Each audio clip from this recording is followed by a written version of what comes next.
What should I do then?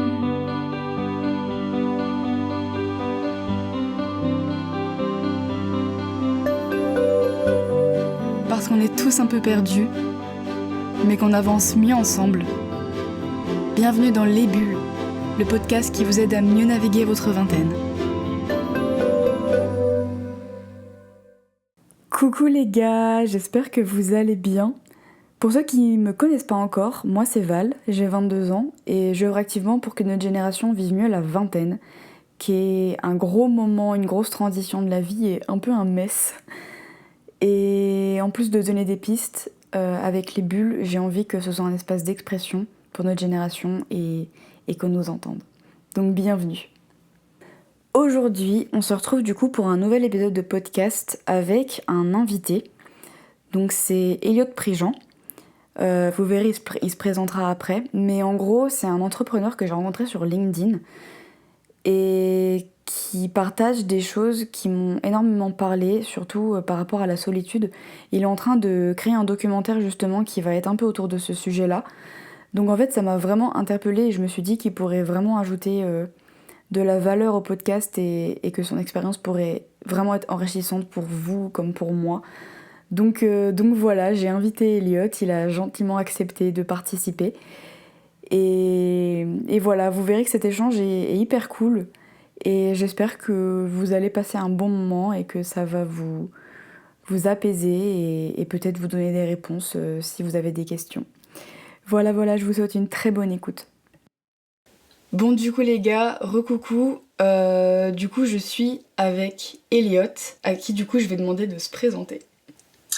Bonjour à tous, bonjour Valentine, merci pour l'invitation. Donc moi je suis Elliot Prigent, j'ai 25 ans et je suis à mon compte, je travaille en tant que freelance en ghostwriting, donc j'écris pour des entrepreneurs sur LinkedIn et à côté de ça j'explore mes curiosités, c'est vraiment un de mes mantras et je documente tout ce que j'apprends au quotidien sur la quête de sens, le futur du travail, un peu aussi comment trouver sa voie, trouver sa place dans ce monde qui est en constante mutation et où c'est pas facile, on peut se sentir un peu très vite un peu perdu, etc. Donc voilà, moi j'essaie aussi de tracer un peu un chemin et je documente en parallèle tout ce que j'apprends par différents formats. D'abord j'ai fait des interviews en Asie où justement j'étais un peu en quête de sens. Ensuite j'ai lancé un podcast à mon retour en France qui s'appelle Sagesse Moderne où j'interviewe des gens sur la question du sens et en parallèle voilà, j'essaie de faire plein de contenus, des newsletters, posts LinkedIn, voilà, j'explore plein de choses et je documente tout en parallèle en gros. Trop bien. Donc aujourd'hui, du coup le sujet d'aujourd'hui c'est la solitude. J'avais vu du coup que tu faisais un documentaire sur ça. Comment ça se passe? D'où t'es venue l'idée de ce sujet? Est-ce que toi-même tu l'as vécu? Comment est né tout ça? Effectivement, tout est parti d'un constat personnel. Effectivement, au départ, en fait, j'étais dans un parcours un peu classique pour revenir un petit peu, pour expliquer un peu l'histoire. Un master en management, mais je me sentais pas vraiment à ma place. J'avais eu des expériences en alternance où je trouvais que ça résonnait pas et justement, je me sentais vraiment pas à ma place, quoi. Et je me suis dit, il faut que j'explore quelque chose d'autre, il faut que je découvre quelque chose de nouveau. Et c'est pour ça que j'ai décidé d'aller en Asie du Sud-Est, en sac à dos, sur mes économies. Je suis allé rencontrer des gens qui avaient lancé des projets à impact positif pour voir comment eux en fait avaient trouvé leur propre sens à travers justement des projets et de l'action. Et j'ai commencé à créer du contenu comme ça pour partager leur parcours. En parallèle, j'écrivais aussi pour en mode carnet de voyage pour raconter un petit peu tout mon voyage. Et là, pour moi, ça a été vraiment un switch important dans ma vie parce qu'en fait, je me suis rendu compte que je pouvais être acteur vraiment et me sentir vraiment responsable de mes propres projets. Et ça a vraiment allumé une flamme en moi. Je me suis dit, c'est ouf ce qui se passe. Voilà, j'ai l'impression d'avoir découvert quelque chose et je me sentais aussi bien à ma place. Donc à partir de là, quand je suis rentré de ce voyage-là, je me suis dit c'est génial, il faut que j'en trouve un moyen d'en vivre. Et donc je me suis lancé à mon compte en tant que freelance en écriture parce que j'avais passé une année à écrire, à tester des trucs, des formats différents sur LinkedIn notamment. Et donc j'ai contacté mon réseau, j'ai listé tous les entrepreneurs qui m'inspiraient et je leur ai dit je suis motivé pour je me lance en tant que freelance en écriture. J'ai déjà fait ça. J'ai eu mes premières missions en tant que freelance et là j'ai vraiment adoré parce que je me sentais vraiment à ma place. En termes ça m'intéresse, ça me stimulait intellectuellement, c'était vraiment cool, mais je me suis très vite heurté moi-même à un problème de solitude. Je travaillais derrière mon écran et en fait je pouvais très vite passer des journées entières solo derrière mon écran et à un moment donné je me suis dit waouh, en fait là ça me nourrit plus, même si j'aime le fond de ce que je fais, le fait d'être seul comme ça au quotidien, en fait c'est un côté pesant Et, euh, et donc j'ai commencé à me renseigner aussi sur le sujet pour voir est-ce que j'étais seul dans ce cas-là, etc. Et en fait, j'ai vu que c'était un vrai problème de société, quoi. En fait, que de plus en plus de gens se sentaient seuls, particulièrement les jeunes. Même si on a tendance à dire, à penser que c'est une génération hyper connectée, etc. Il y a quand même un profond sentiment de solitude, voilà, qui est lié à plein de phénomènes différents. Il y a une forme de virtualisation du lien aussi qui s'observe avec voilà, le boom des écrans, etc. Même si c'est pas la seule raison, évidemment, il y a plein de facteurs qui englobent ça. Mais voilà, et donc en fait, je me suis dit, c'est trop intéressant, il faut que j'explore ce sujet. Et, euh, et voilà, et en parallèle, ce que j'ai commencé à faire, c'est moi-même expérimenter des choses. J'ai essayé de mettre en place des solutions, j'ai essayé de créer des moments pour rassembler les indépendants, à la fois pour faire des petits coworking dans des cafés, se retrouver, bosser ensemble, s'entraider, et à la fois des verres plus informels, etc., encore avec des créateurs, des indépendants, parce que j'ai senti qu'il y avait un vrai besoin aussi. Donc là, je suis dans cette démarche de voilà, documenter tout ça, raconter comment j'essaye de trouver des solutions et raconter tout ce que j'apprends aussi sur ce phénomène de solitude. Ok, ok, génial. Donc ouais, c'est vrai que la solitude, c'est vraiment un truc qui peut être autant en soi bénéfique que lourd en fait. Et que j'ai l'impression qu'on est de plus en plus, bah, notamment à notre âge, euh, donc dans la vingtaine, à partir, je dirais, à partir bah, des études, parce qu'on se pose beaucoup de questions et j'ai l'impression qu'on est vraiment de plus en plus à se sentir comme ça. Et du coup, est-ce que toi, tu penses que ça a explosé depuis l'époque de nos parents? Est-ce que tu penses que ça a empiré? Et à ton avis, pourquoi on ressent autant de solitude de la vingtaine? Ouais, c'est une excellente question. Et effectivement, comme tu l'as dit, il y a une solitude qui est ressourçante aussi, qui peut faire du bien. Et parfois, voilà, ça fait du bien aussi de se retirer un peu du monde pour se retrouver avec soi-même. Et c'est très bénéfique. Maintenant, effectivement, il y a aussi un phénomène de solitude subie, ou qui est plus voilà, insidieuse et qui est plus nocive. Effectivement, je pense qu'il y a plein de raisons au fait que, enfin, on observe aujourd'hui qu'il y a eu une augmentation de ce phénomène de solitude sur les dernières années, particulièrement chez les plus jeunes. Puis l'évolution de même plus lointaine encore, je pense, le fait qu'on a perdu un peu, parce qu'en fait avant on était obligatoirement à vivre en communauté pendant 99,9% de l'histoire de l'humanité. On vivait en tribu. Donc en fait, c'est profondément ancré en nous biologiquement qu'on on a besoin d'avoir ce phénomène voilà, de lien social qui va nous produire de l'ocytocine, donc c'est une hormone, l'hormone du lien social, et qui va nous vraiment en fait, voilà, nous faire du bien, qui va nous rassurer, diminuer notre stress, etc. Et en fait, voilà, il y a eu plein de phénomènes à la fois sociologiques, des innovations technologiques, qui ont fait que, au fur et à mesure, l'individu a pu un peu s'émanciper de sa tribu, être moins dépendant directement de sa tribu. Et donc, il y a une forme voilà, d'individualisation qui fait qu'aujourd'hui, les personnes, les individus peuvent voilà, se sentent moins, en tout cas, dépendants directement de leur tribu directe. Et donc, voilà, c'est pour ça on a une forme de nouvelle liberté, en fait, en tant qu'individu, qui grandit, en fait, à fur et à mesure que la technologie arrive. Parce que, voilà, on s'est émancipé aussi. Et ça, c'est effectivement quelque chose qui s'observe. Et ça a été notamment accéléré avec le moment, la fracture du Covid, la crise du Covid, où il y a eu d'un coup, en fait, ça jouait le rôle un peu d'accélérateur sur toutes ces tendances-là, et particulièrement les écrans. Voilà, la perte d'événements, de rituels, un peu de liens sociaux qu'on avait. Et voilà, donc au fur et à mesure des années, c'est ça qui fait qu'il y a un phénomène grandissant. Voilà, je sais pas si j'ai répondu exactement à toutes les questions, Ouais, bah ouais, à bah toutes ouais. les questions, mais Ouais, carrément. Du coup, tout à l'heure, tu me parlais de nouveaux phénomènes et d'avancées technologiques qui pouvaient impacter justement nos solitudes. Bah, du coup, bah, moi, forcément, ça me fait penser aux réseaux sociaux. Donc, évidemment, les réseaux sociaux créent du lien, mais est-ce que selon toi, ça peut justement séparer les gens? effectivement, je dirais pas que voilà, les réseaux sociaux sont responsables, même si forcément il y a des mécanismes qui sont mis en place qui ont une part de responsabilité, ça c'est clair. Mais je pense on peut en fait faire en sorte de mettre les réseaux sociaux au service du lien social. En tout cas, voilà. Mais en tout cas, je pense qu'effectivement, aujourd'hui, on observe que ça devait, en tout cas, la promesse des réseaux sociaux, c'était de nous connecter. Et les faits sont là, c'est qu'aujourd'hui, voilà, il y a eu un impact, en tout cas négatif, à travers l'usage qu'on en fait. On a parfois l'impression, en fait, d'être connecté avec les autres, parce que, bah voilà, on écrit des messages, voilà, on va voir ce que font les autres sur les réseaux, etc. Mais en fait, ça remplace pas des interactions réelles quand même, quoi. Il y a quand même enfin, voilà, on est justement ce que j'expliquais au début, le côté, l'importance biologique de l'interaction sociale. En fait, elle est ancrée depuis des milliers d'années. Et en fait, c'est un peu un piège en fait, parce qu'on peut avoir l'impression d'être super connecté parce qu'on voilà, on envoie des messages à droite à gauche et tout. Mais ça, pour moi, ça remplace pas quand même l'interaction réelle. C'est hyper important. Enfin voilà, c'est la qualité des relations sociales. Il y a une étude d'Harvard qui a étudié pendant 80 ans la vie des personnes pour essayer d'identifier le facteur le plus important pour la santé et le bonheur à long terme. En fait, il s'avère que s'il devait, enfin, il y a plusieurs facteurs, mais il y en a un qui est ressorti plus que les autres. C'est la qualité de nos relations sociales. Je pense des petites choses qui paraissent vraiment anodines, juste échanger avec la personne à la caisse, ce genre de choses qui étaient peut-être plus présentes avant. Bah, je pense qu'il faut faire attention à ne pas les perdre parce que je pense que ça nous fait du bien, quoi. Et donc c'est important, je pense, de se rappeler de ce genre de choses, quoi.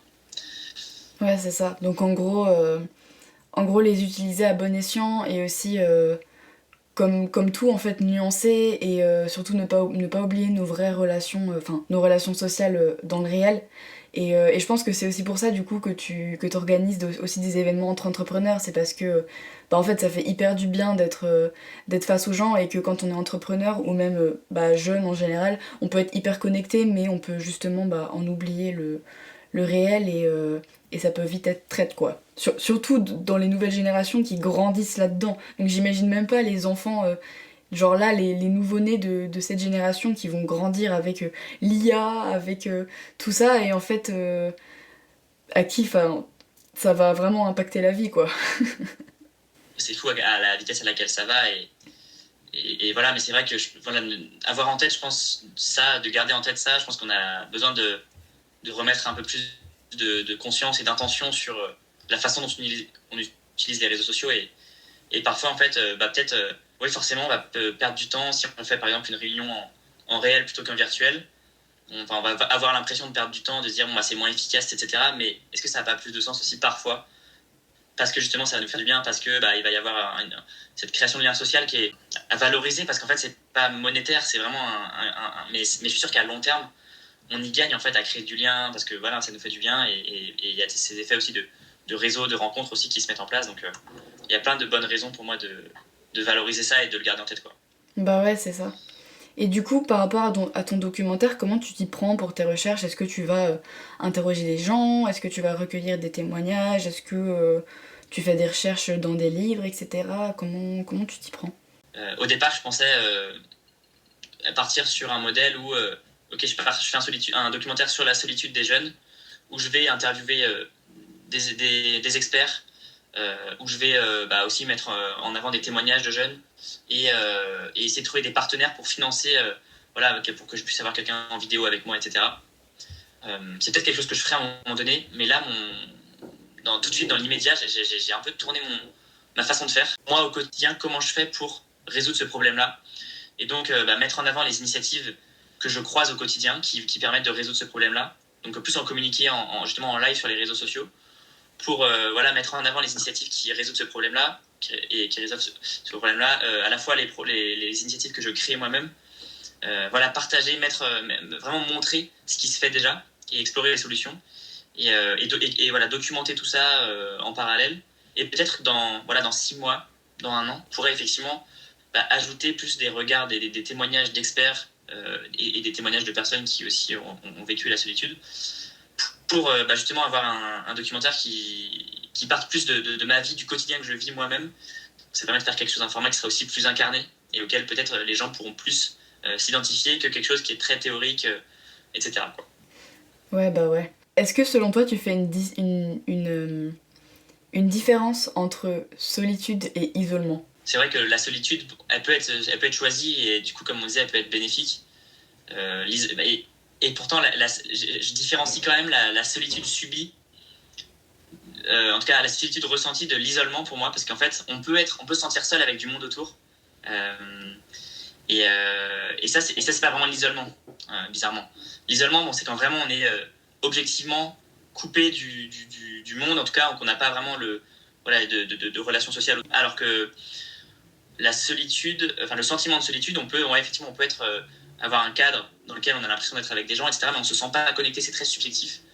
Et c'est ça la différence que je fais. Donc je vois la solitude choisie, où là, voilà, on va se ressourcer, on va prendre du temps pour soi, on va être bien tout seul. Je dirais qu'il y a la solitude subie, où là, on est bah, on est entouré, on se sent pas connecté vraiment avec les autres et voilà, on se sent seul alors que c'est pas ce qu'on aimerait. Je sais pas si ça a été clair, mais c'est comme ça que je Ouais, le ouais, ouais, ouais, ouais, décrirais. ouais, ouais. Je vois carrément, je vois carrément. Est-ce que dans ton entourage, parce que du coup je suppose que, parce que avant d'être entrepreneur évidemment t'es un jeune, est-ce que, enfin, qu'est-ce que t'as pu observer toi dans ton entourage par rapport aux gens de ton âge, par rapport à la solitude? Est-ce que t'avais plutôt l'impression, est-ce que les gens se semblaient bien? Est-ce que t'as eu des retours d'amis à toi qui se sentaient comme ça? Enfin ouais, qu'est-ce que t'as pu observer en fait autour de toi pendant tout ce temps? Bah ouais, j'observe que c'est jamais une période facile en tout cas. Enfin en tout cas c'est pas, ça peut l'être, mais globalement il y a enfin même moi je l'ai ressenti, il y a une forme de flou en fait, on sait pas vraiment ce qu'on veut, on a du mal à savoir ce qu'on veut vraiment. En plus le monde, voilà, il y a plein de news, etc. qui peuvent aussi créer un peu une forme d'anxiété. Et j'observe autour de moi effectivement qu'il y a une forme de... Bah, je suis pas le seul à ressentir ça, quoi. J'ai l'impression qu'on est beaucoup, mais quand on regarde les chiffres aussi. Mais c'est vrai qu'il y a une forme de, je pense, de, voilà, de...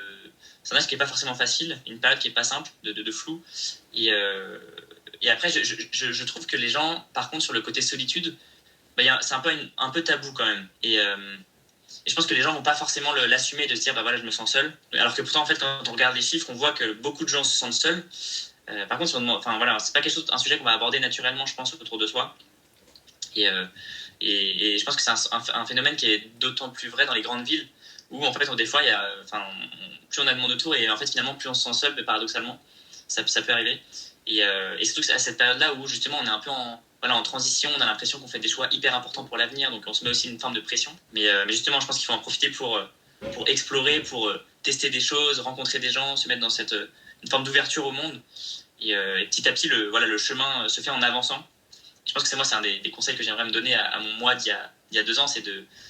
Et j'ai posé la question aussi à plein de gens de quel est le conseil que tu aimerais donner à la personne de toi de 20 ans. Et les gens se disent souvent, mais en fait, faites-toi confiance, voilà, c'est ok de pas tout savoir, de pas avoir toutes les réponses, ça viendra en chemin. Mais ouais, ouais, carrément, le côté tabou, je suis tellement d'accord avec toi. J'ai l'impression que les gens, justement, comme tu l'as dit, ne l'assument pas et du coup n'en parlent pas. Et, euh, et comme quoi, ouais, la solitude peut être hyper subie, peut être justement subie, mais secrète, entre guillemets. Enfin, ouais, du coup, je suis totalement d'accord avec toi. Et d'ailleurs, tu parlais de créer du lien, etc. Mais comment selon toi, typiquement quand t'arrives dans une nouvelle ville, comme toi t'as pu le faire par exemple, comme moi aussi je l'ai fait cette année, selon toi, qu'est-ce qu'on pourrait faire justement pour aller recréer du lien, surtout quand on est hors études ou en vrai même en études, mais après tout dépend du contexte. Mais ouais, selon toi, quels seraient les meilleurs schémas de pensée à avoir justement pour se booster, à aller créer du lien, pour se rassurer et en termes d'action aussi? C'est une très bonne question c'est moi ce que j'ai fait, c'est bah, à la fois je pense le mindset que je pense que c'est important d'avoir si on veut vraiment créer du lien et conserver ça, c'est d'avoir de prendre la responsabilité d'organiser des choses, en tout cas de proposer à ses amis d'être moteur en fait là-dessus. Parce qu'en fait, on a tous des agendas surchargés. Aujourd'hui, on vit dans une époque où il y a un phénomène d'accélération, tout va de plus en plus vite. Il y aura toujours d'autres choses qui vont venir se rajouter, qui vont faire que ces temps sociaux hyper importants, ils vont sauter. Donc je pense qu'il faut vraiment être, voilà, prendre la responsabilité, demander voilà, organiser, être moteur. Les gens, ils demandent que ça, en fait, en général, en plus qu'on leur propose. Mais voilà, comme il y a un phénomène de tout le monde a son quotidien, etc., bah, ces temps-là, ils sautent malheureusement. Donc je dirais ne pas hésiter à vraiment ouais, organiser. Une bonne pratique, c'est aussi tout de suite essayer de, voilà, si on se dit, on est avec quelqu'un avec qui ça match, on a envie de le voir plus tard, bah tout de suite on se dit, bah voilà, on prend un temps, vas-y semaine pro, on se cale un temps et, euh, et on se fait un truc, quoi. Donc ça peut être, on peut dire ça, ouais, voilà, faut tout planifier, etc.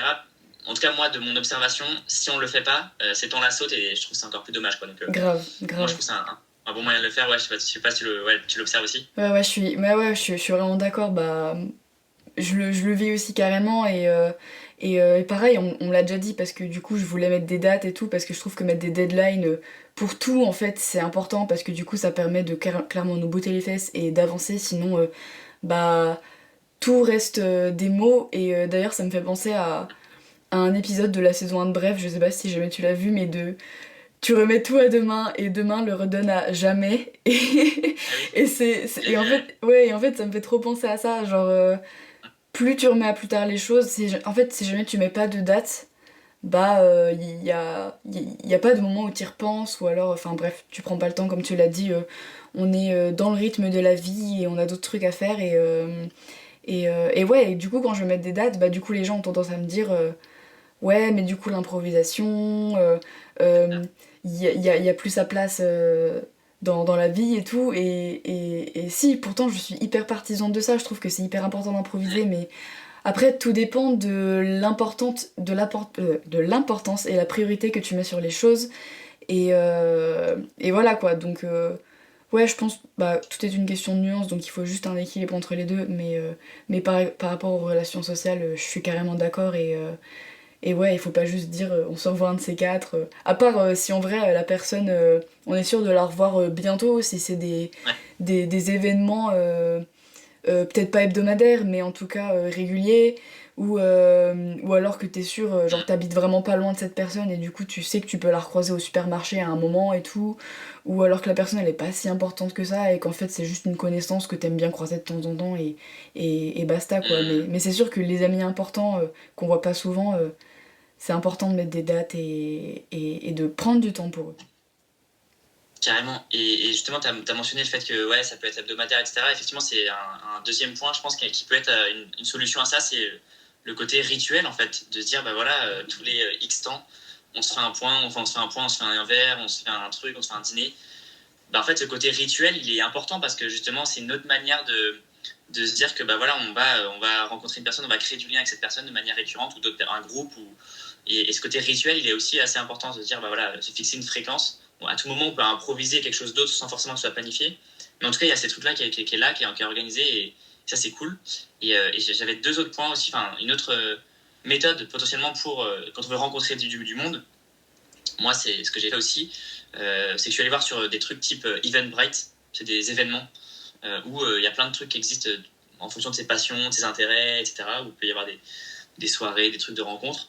Voilà, c'est une autre alternative pour rencontrer des gens si on arrive dans une ville. Moi, si j'arrivais demain dans une ville où je connais personne, je pense que je ferais un truc comme ça pour essayer de me retrouver, voilà, à rencontrer des gens. Après, je sais que c'est pas évident pour tout le monde et tout le monde ne se sent pas si à l'aise pour le faire. Je pense que c'est propre à chacun. Hein. Franchement, faut pas se mettre de pression par rapport au fait de devoir le faire ou pas. Mais ça peut être une solution pour ceux qui cherchent à rencontrer du monde et qui n'ont pas forcément de moyens de le faire. Quoi. Ouais, bah ouais, carrément, les applis, il y a Meetup, enfin, il y en a plein, et puis Ouais. il y en a une qui s'appelle Time Left, je crois, Time Left, et en fait, c'est pour faire un dîner avec quatre inconnus. Je trouve ça génial. Mais ouais, du coup, hyper intéressant. Et justement, je voulais rebondir sur le côté rituel et le côté régulier des rencontres. Je trouve qu'il y a un vrai impact sur les relations sociales en termes de profondeur. Parce que, pareil, bah du coup, ça c'est mon témoignage personnel, mais je l'ai vraiment vécu cette année. Je suis arrivée à Lille, je connaissais personne, j'avais juste mon copain. Et en fait, je voulais vraiment pas dépendre de lui. Donc j'ai essayé de me faire d'autres rencontres, etc. Mais le problème, c'est que bah, comme je suis en année de césure, j'avais pas ce côté de j'allais en cours, tout ça. Donc je voyais pas des gens tous les jours pour faire des nouvelles rencontres. Et du coup, je me sentais un peu comme une jeune active, tu vois. Et, euh, et du coup, bah, j'avais moins ce côté Enfin, en fait, à part mes collègues, j'avais moins ce côté hebdomadaire, ouais, des rencontres que tu peux faire. Et justement, je m'étais dit, la solution, ça peut être justement de m'inscrire à une activité, tu vois. Donc, je voulais m'inscrire à des cours de théâtre, sauf que je m'y étais pris genre mi-fin septembre, et du coup, tout était blindé. Ce qui fait que du coup, j'ai pas pu rejoindre un club et tout. Et ça aussi, je pense que ça peut être une super idée de juste rejoindre une activité que t'aimes faire dans laquelle tu t'inscris et à partir du moment où tu aimes faire cette activité-là, bah, en général les gens vont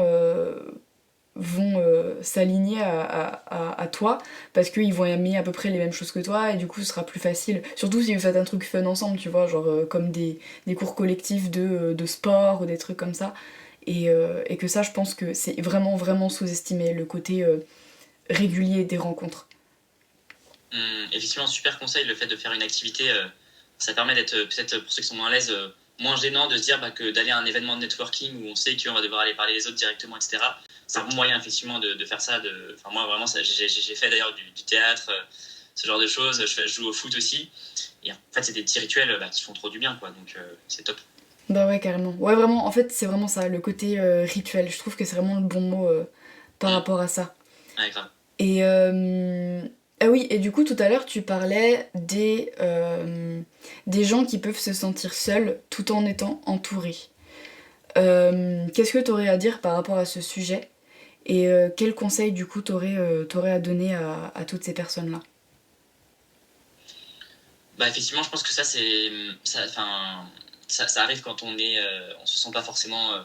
Ça peut arriver pour plein de raisons différentes, mais notamment quand on se sent pas forcément à sa place ou que voilà, on connecte pas avec son environnement actuel, parce que peut-être on a d'autres aspirations, parce qu'on a des objectifs différents. Voilà, ça peut être vraiment plein de raisons différentes. Encore une fois, je peux parler de mon cas, dans la voie qui m'était un peu tracée. J'aspirais à autre chose et voilà, des fois, il y a des moments, je ne me sentais pas forcément en phase avec mon environnement. Et moi, une des solutions que j'ai trouvées, c'est de créer du contenu et voilà, sur les thèmes qui m'intéressaient. Donc un peu voilà, ça m'a demandé aussi un peu tout un cheminement pour prendre confiance pour le faire. Et en fait, ça a été un moyen, au fur et à mesure, de m'entourer de gens qui avaient les mêmes centres d'intérêt, les mêmes passions, les mêmes aspirations. Et ça a été une manière pour moi de me recréer un nouveau cercle social qui est parti du digital. Puis après, que j'ai rencontré en vrai, en organisant des choses, voilà, il y a eu plusieurs manières de se voir en vrai. En tout cas, ça a commencé par du digital et c'est pour ça que Internet, c'est pas forcément ou les réseaux sociaux. Et c'est une manière aussi justement de recréer sa tribu par ce moyen-là, quoi. Donc moi, ça a été un moyen de le faire. Après, effectivement, il y en a d'autres.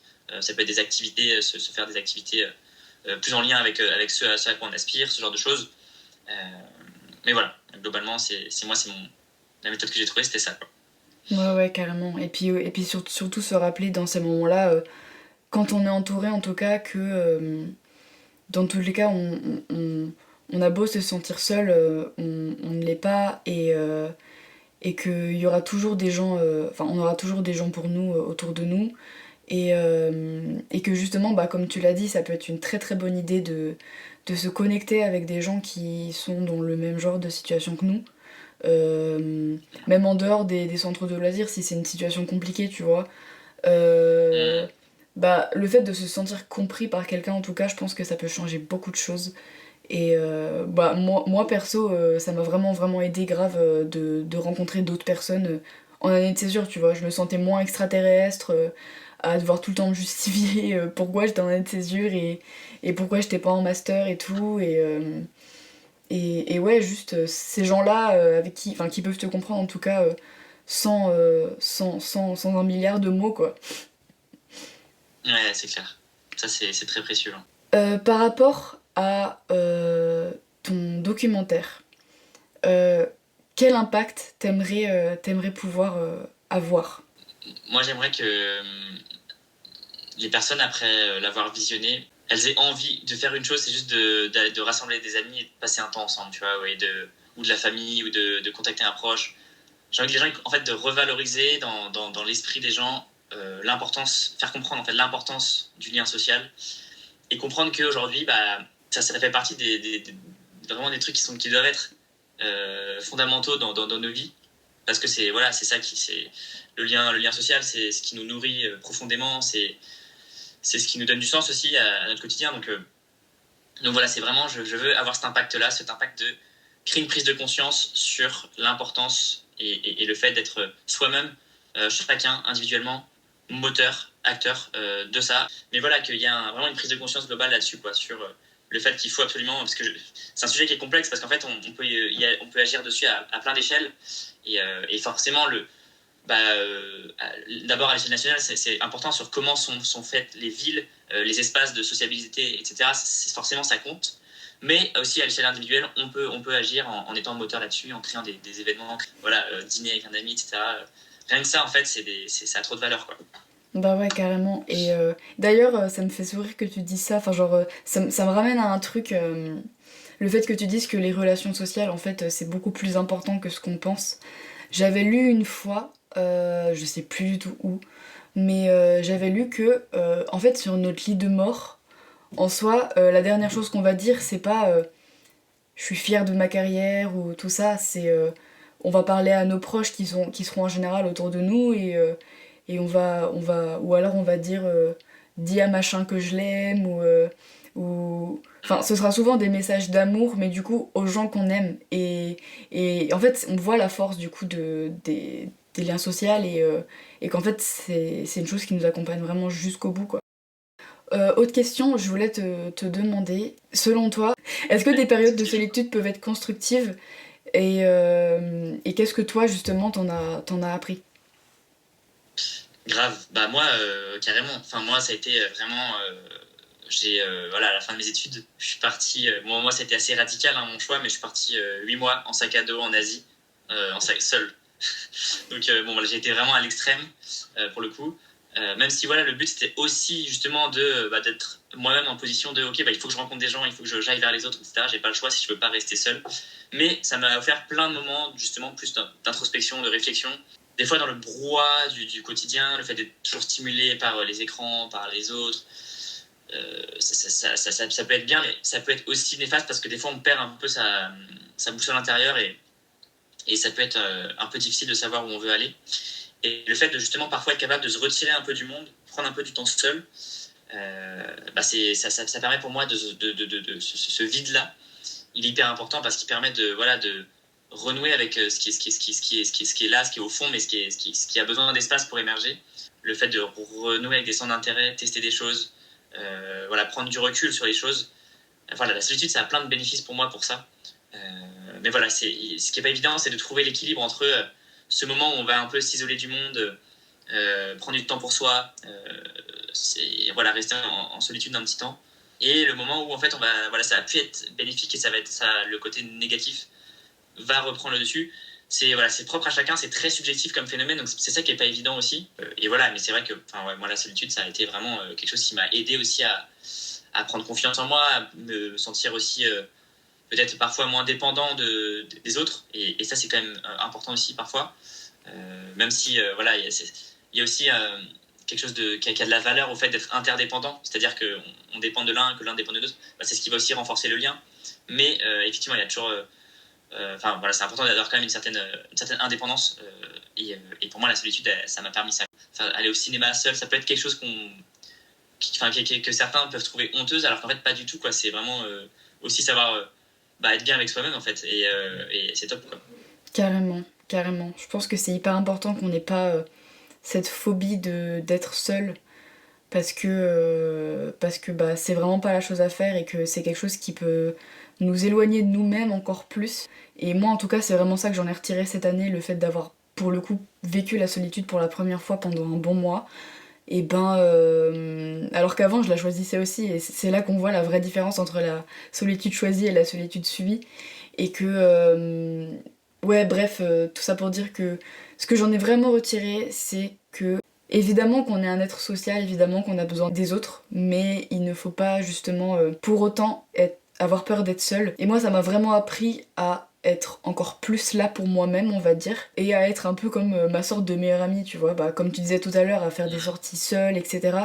Et c'est aussi en faisant moi ce qui me plaît que en fait j'ai rencontré des gens plus comme moi, donc en fait ça ramène à ce qu'on disait tout à l'heure et que il faut pas attendre d'être avec des gens tout court ou alors qu'on aime pour faire des choses qui nous plaisent. J'ai l'impression que dans ma tête l'ordre était un peu confus, genre je pensais vraiment que je faisais quelque chose qui me plaisait parce que j'étais avec des gens que j'aimais et maintenant, bah, maintenant que je prends du recul sur ça et que du coup je mets le côté faire la chose qui me plaît et ensuite du coup rencontrer des gens avec qui ça a matché justement parce que je fais quelque chose que j'aime au début, bah en fait ça me fait me rendre compte que tous mes meilleurs amis actuels, je les ai rencontrés en tout cas dans des contextes d'activités que j'avais choisies en fait. À part, bon évidemment à part les cours où là du coup c'est un peu imposé par la société, bah je vois que ouais mais bah typiquement mes meilleurs amis au lycée c'est ceux avec qui je faisais du théâtre par exemple. Genre on faisait une activité qui nous réunissait et c'était fun, etc. Et pareil, pareil quand tu fais des activités extrascolaires ou même tout à l'heure tu parlais de réunir des communautés en tout cas autour d'un sujet commun et le fait de se comprendre et tout, enfin, c'est vraiment des trucs qui créent des liens hyper forts et c'est tellement important en tout cas les liens profonds et pas juste d'être dans la surface. Parce qu'il y a aussi ça, ce côté de tu peux faire beaucoup de rencontres mais en fait quand ça reste dans la surface, en fait c'est un peu inutile quoi. Enfin c'est pas inutile mais ça nourrit pas autant que ce qu'on aimerait et que ouais les relations profondes en tout cas sont primordiales quoi. Ouais, clairement, mais je te rejoins sur le fait que effectivement c'est une bonne manière de penser, de faire des choses qu'on aime et ensuite on rencontrera les personnes qui aimeront la même chose et donc ça matchera forcément. Et effectivement le côté profondeur, moi j'ai eu en Asie justement, je passais mon temps à rencontrer des nouvelles personnes parce que je voyageais, ça me convenait plus parce que genre au bout d'un moment t'as besoin d'avoir ce lien plus profond et ça devient frustrant de rester que en surface. Donc je pense que les deux voilà, les deux sont nécessaires, hein. C'est bien d'avoir des rencontres aussi où on rencontre voilà, juste une personne, bon, on va discuter, on va avoir une bonne discussion, parce que aussi, il y a un truc qui est cool aussi, c'est que quand on est avec des gens qu'on connaît pas, peut-être parfois on va avoir presque plus des conversations plus profondes encore qu'avec des gens qu'on connaît, parce qu'on aura moins de barrières. Donc ça peut être aussi quelque chose de bénéfique. Mais voilà, c'est un fin équilibre à trouver. La profondeur, effectivement, elle est pas à négliger, parce que on est dans une époque où on peut avoir l'impression d'avoir accès à plein de personnes et toujours chercher mieux entre guillemets, alors que en fait parfois il faut juste nourrir les relations qu'on a déjà. Ça peut être en fait servir à nourrir ce qu'on cherche. Donc ouais, je te rejoins à 100%. Ouais, carrément. Bah écoute, pour finir sur cette interview, je voulais finir par où est-ce qu'on pourra du coup retrouver ton documentaire quand il sera terminé et comment est-ce qu'on peut soutenir ton travail. Très bien. Vous pouvez me suivre, je suis pas mal actif sur LinkedIn, Elliot Prigent, ELIOT Prigent, et aussi j'ai une newsletter, c'est le carnet d'Elliot sur Substack. Ok. Je te mettrai le lien. Bah ouais, ça marche, je mettrai le lien en description. En tout cas, merci. On a eu les aléas du direct, mais ça fait partie de la vie et on a essayé justement de ne pas vivre de moments de solitude. Il y a eu des moments où je me suis sentie seule, mais mais ça va aller, ça va aller. Et puis, en tout cas, ouais, merci beaucoup de m'avoir donné de ton temps. C'était vraiment trop cool et ça a été un plaisir d'échanger avec toi. Bon, l'aval du présent is back. J'espère que cet épisode vous a plu, que le son est passé. Je vais pas mentir, j'ai beaucoup stressé en faisant cet épisode parce que c'était la première fois que je faisais une interview en visio. Et en fait, on m'avait pas dit que c'était si difficile. J'ai essayé de enregistrer, faire la visio, brancher mon micro, tout sur le même appareil. Et en fait, j'ai vraiment galéré. Genre, au début, je m'entendais pas parler, tout ça. Donc j'ai dû trouver un moyen. Voilà, j'espère que ça passe quand même. Dans tous les cas, c'est une bonne leçon. Je vais trouver des solutions. J'ai déjà trouvé des solutions pour les prochaines interviews, donc vous inquiétez pas, la qualité sera bien meilleure au niveau de l'écoute et du son. Mais voilà, comme on dit, c'est le risque du métier. J'apprends, je grandis avec le podcast et voilà, c'est pas grave, c'est imparfait, ça évoluera. Voilà, bon, je pense qu'il est assez long, non ? Allez, je vous laisse. Gros bisous à vous tous, comme d'habitude. N'hésitez pas à suivre mon compte Instagram sur lequel il y a toutes les infos, qui est les bulles podcast, tout attaché. J'ai installé un compte TikTok, ça y est, c'est hyper récent, là, ça fait quelques jours. Donc pareil, n'hésitez pas à aller checker si vous avez. Et en attendant, je vous fais des gros bisous et je vous dis à la prochaine. Ciao, ciao!